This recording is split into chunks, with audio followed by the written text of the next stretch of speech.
श्री कृष्ण ने कहा, हे कुंती पुत्र, भाद्रपद माह के कृष्ण पक्ष की एकादशी को अजा एकादशी कहते हैं। इसका व्रत करने से सभी पाप नष्ट हो जाते हैं। इस लोक और परलोक की मदद करने वाली इस एकादशी व्रत के समान संसार में दूसरा कोई व्रत नहीं है। अजा एकादशी व्रत कथा। अब ध्यान पूर्वक इस एकादशी का महत्व श्रवण करो।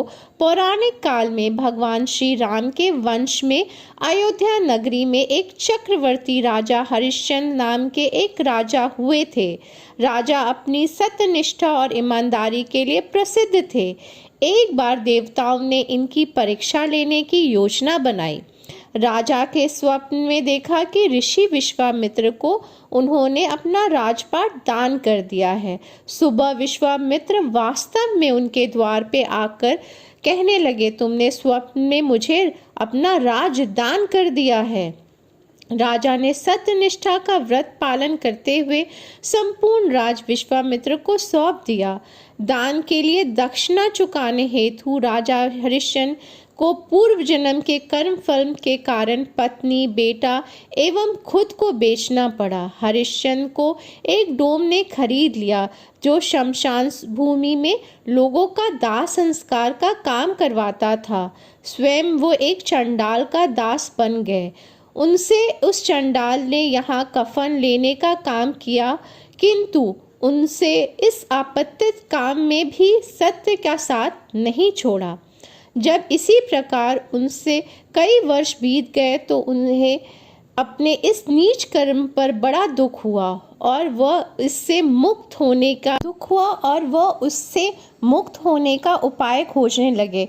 वे सदैव ही इस चिंता में रहने लगे कि मैं क्या करूं, किस प्रकार इस नीच कर्म से मुक्ति पाऊं। एक बार की बात है, वो इसी चिंता में बैठे हुए थे कि गौतम ऋषि उनके पास पहुंचे और हरिश्चंद्र ने उन्हें प्रणाम किया और अपनी दुख भरी कहानी उनको सुनाई। राजा हरिश्चंद्र की दुख भरी कहानी सुनकर महर्षि गौतम भी अत्यंत दुखी हुए और उन्होंने राजा से कहा, हे राजन, भादो माह में कृष्ण पक्ष एकादशी का नाम अजा है। तुम उस एकादशी का विधि विधान पूर्वक व्रत करो तथा रात्रि जागरण करो। इससे तुम्हारे सभी पाप नष्ट हो जाएंगे। महर्षि गौतम इतना कह के अलोप हो गए। अजा नाम की एकादशी आने पर राजा हरिश्चंद्र ने महर्षि के कहे अनुसार विधान पूर्वक उपवास किया तथा रात्रि जागरण किया। इस व्रत के प्रभाव से राजा के सभी पाप नष्ट हो गए।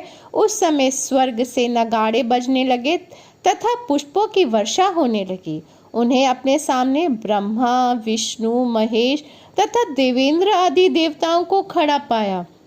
उन्होंने अपने मृतक पुत्र को जीवित तथा अपनी पत्नी को राजसी वस्त्र तथा आभूषण के साथ परिपूर्ण देखा। व्रत के प्रभाव से राजा पुनः अपने राज को प्राप्त किया। वास्तव में एक ऋषि ने राजा की परीक्षा लेने के लिए सब कौतूहल किया था, परंतु अजा एकादशी के व्रत के प्रभाव से ऋषि द्वारा रची गई सारी माया समाप्त हो गई। अंत में समय में हरिश्चंद्र अपने परिवार सहित स्वर्ग लोक को गए। हे राजन, यह सब अजा एकादशी का व्रत का प्रभाव है। जो मनुष्य उपवास करके विधान पूर्वक तथा रात्रि जागरण करते हैं, उनके सभी पाप नष्ट हो जाते हैं। अंत में स्वर्ग को प्राप्ति होती है।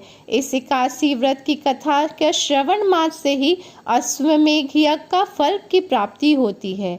जय श्री